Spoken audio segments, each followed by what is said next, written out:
Je m'appelle Nicolas Mathieu, je suis auteur. Ça fait maintenant plus de 25 ans que je ne fais plus de dictée sous la contrainte.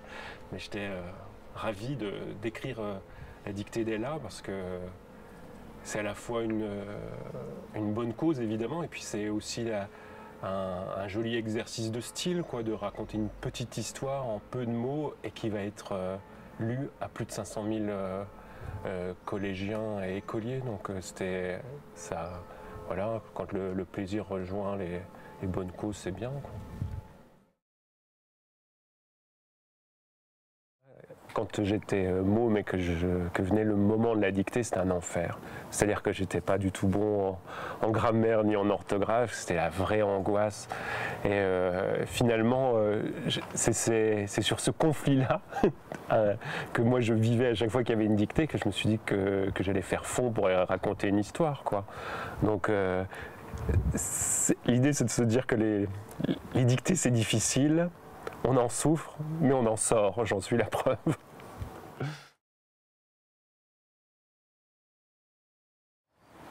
Quand un adulte leur parle de moments pénibles comme une dictée rétrospectivement, ça leur montre qu'on n'y est pas condamné à tout jamais.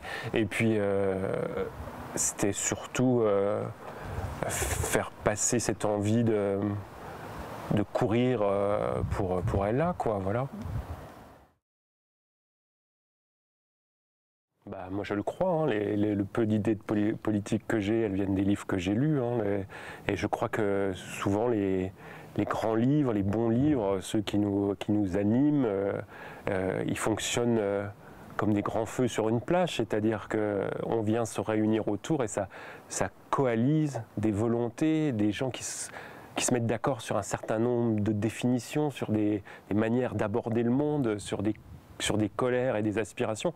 Donc c'est toujours la même question, est-ce que la littérature change le monde? Non, pas vraiment, mais elle permet au moins de se reconnaître entre soi et de former des coalitions d'alliés. Et ça c'est profondément politique pour le coup.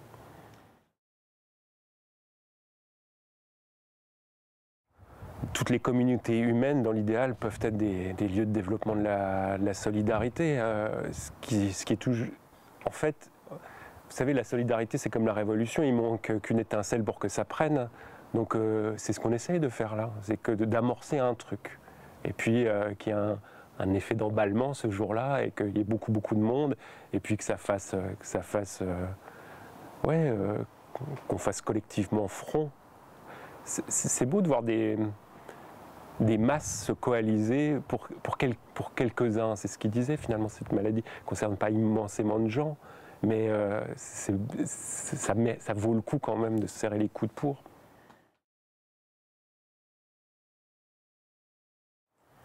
Je me demande si c'est à moi de leur donner des conseils, parce que d'après ce que j'en sais, les études qui sortent, ce que j'en vois, les générations qui montent sont moins connes que nous, en fait.